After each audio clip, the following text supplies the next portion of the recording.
Hello, good evening. It has been a while. Long story short, I got hooked on Sea of Stars for a while, and then after the RLE, I was sick for a week. So, it is what it is. It is Jetburn reveal season, so there hasn't been a whole lot of news. Real quick, before I forget, on Sunday afternoon at 4 o'clock Eastern, I'm going to be on a Nationals character draft with with the UKVersus guys and a whole bunch of other content creators. They've got a 9-person draft lined up. It's going to be probably pretty wild and out of control, but they will be streaming it on Twitch, so if you're kind of just hanging around Sunday afternoon, don't have a whole lot going on, want some background noise or whatever, you can spin that up. It should be pretty fun. I'll put the link in the description. So yeah, go ahead and check that out when you can. Otherwise, most aside from card reveals, there hasn't been a whole lot of news. We did get a bunch of cool information today about some New York City Comic-Con promos that they are also going to hand out as added Nationals participation prize support for all 3 Nationals. We're not really sure exactly what these promos are going to look like. There is a sort of a sample preview picture, but we don't know if that's exactly what they're going to be or not. I guess we'll find out. I guess we'll find out after the first Nationals, when people get these handed to them in the UK, because the Comic-Con itself isn't till the weekend after that. But yeah, pretty much they're doing a screening of some sort of OVA one-shot episode of MHA in which the characters are playing a card game of some kind, so makes sense. I'm glad that they found a way to take this group of people that are self-identifying as we like MHA and we want to watch them play card games and giving them a card for the actual MHA card game, right? So that's good to see. Hopefully, we'll see a little bit more of some New York City play group growth there. I know, they have players on Long Island for sure. I believe they probably still play at the Uncommons, I think is Paul's home store. But it's a big city. There's a lot of people in there. There's lots of stores that could be playing this game. So that's good to see. And for everyone else, we get that much more participation support for Nationals. It's going to be quite the haul for everyone who's going to that. Just to recap the Jetburn information we have, just real quick, it is releasing on November 17th, so a little under 2 months away now. The pre-release is a week earlier, as usual, on November 10th. There is a deadline for stores to sign up for this pre-release. In the UK, it's already past the UK EU International, but for US North America, pretty sure it includes Canada, the deadline is September 28th, so if you're not sure if your store has signed up for this or gotten themselves situated, reminded them to do so, because they have not a whole lot of time left to do that.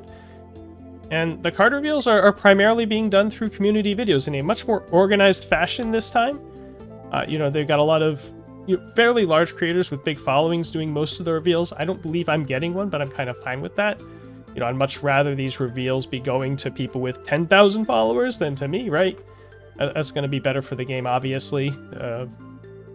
But, we'll see. Maybe somebody backs down and I get to come in as a reserve backup option, right? But nonetheless, not too stressed out about it. If I end up getting one, for whatever reason, I end up getting one, but that's fine. Other than that, if you haven't noticed, there's been some updates on UVS Ultra. There is now a tournament decks link in the top header that will take you to the top cut deck list for, I believe, all the RLE and higher events this year now are up there. I don't remember if the HLC is up there or not, but everything, Season 1, Season 2 should be on there. So you can look at the top 16, top 8 deck lists from all those events. And they're organized into folders because UVS Ultra has folders now. And we can use folders too, and this is great. So people with tons of UVS Ultra lists, you can start to organize them into different folders. I've started using this. I'm making a bunch of Nationals Gauntlet decks, trying to do 2 for each symbol, partly as an exercise and partly so I can use it for a Nationals Gauntlet video. We're about 3/4 of a way through those, so once I finish those up and maybe put some touches on them, I'll do a little video going through them, just talking about some examples of things you might see in that, some things that might be worth testing into. Not all of them things I would recommend playing at Nationals, but things that should be on your radar as, just good example cases to test against, that sort of thing. So hopefully that video is fun and interesting for people.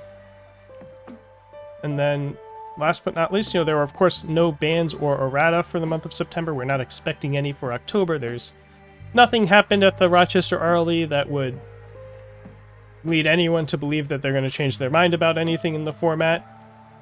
They've also been doing, the last couple of weeks, they did some interviews with UVS Games employees on their weekly Wednesday webcam events. The first one was with Bill Stark. He kind of just mostly introduced himself. He talked about, you know, how good of a job he feels like the design team is doing, how excited he is for 2024, just kind of a lot of fluff stuff like that. Swore up and down that they really care about retro for real this time, honest, which is not his fault, but UVS/Jasco Games has said that for like 3 years running now, and it's never materialized. But you know, they are once again declaring that they really want to support older formats next year. We'll see if they do or they don't. It's not really that critical either way. But he did say that, so you know, I'm reporting that he said that. The second interview was with Zoe. I should know the last name better. Zoe McNamara, I believe, was a creative director. She deals with a lot of the card layouts and the art and the foiling and things like that she's in charge of. And that was a pretty cool interview. You get a little bit of the nuts and bolts and behind the scenes about the printing process and how some of this stuff is done. And she showed off some of the foiling, some of the XR treatments that are coming with the new card frames with Jetburn, with Set 6. I believe we got to see an XR Deku. Looks really good. So that one was pretty neat. I'll link to that in the description so people can check it out. I've got a timestamp on it. It should work. I'm not quite sure how to do Twitch links like that, but I believe I got it. So, and check that out when you have, you know, 15 minutes to look at a nice interview video and see some shiny cards. And they, you know, part of what Bill talked about is he wants the design team to do more posting of articles on the website. I believe they're aiming to do at least one a week. So there's too many to really to share, you know, in the description here. Some of them are pretty fluffy anyway, but definitely, you know, keep an eye out on the website. These things are popping up every few days. There's things like symbol primers, things like, you know, oh hey, we're gonna look at all the villains in Jetburn, and now that some of those aren't the design team, but some of them are. I believe there's one where they were sort of commenting on their takeaways from the Rochester RLE that's a little more in depth than some of their other ones, so I'll link that one. But in general, you know, just keep an eye on that news page on the website. Check it a couple times a week, and you'll probably find some new stuff, which is really refreshing to say. You know, after so many years of the website just kind of being there and mostly abandoned, so that's pretty cool. They also have a page listing links of where all these creator previews are, and I'll share that as well. And yeah, that wraps it up. Just a quick but, you know, very long month-deep news recap. Looking forward to that next video with the Nationals Gauntlet. I'm hoping to have that this week, this weekend, something like that. I'm not getting on an airplane this weekend like I was last weekend, so hopefully I'll be able to get that out. And yeah, remind about the draft for the UKVersus guys. I'll link to that Twitch channel in the description, and check that out on Sunday if you have a chance, or check it out on their YouTube after. I have the 5th pick. I'm going to be in the middle of every round, and it'll be kind of interesting to see what falls to me at 5th, but I have to start thinking about my draft board here pretty soon. Yeah, that's all for today. Have a good night. Take care.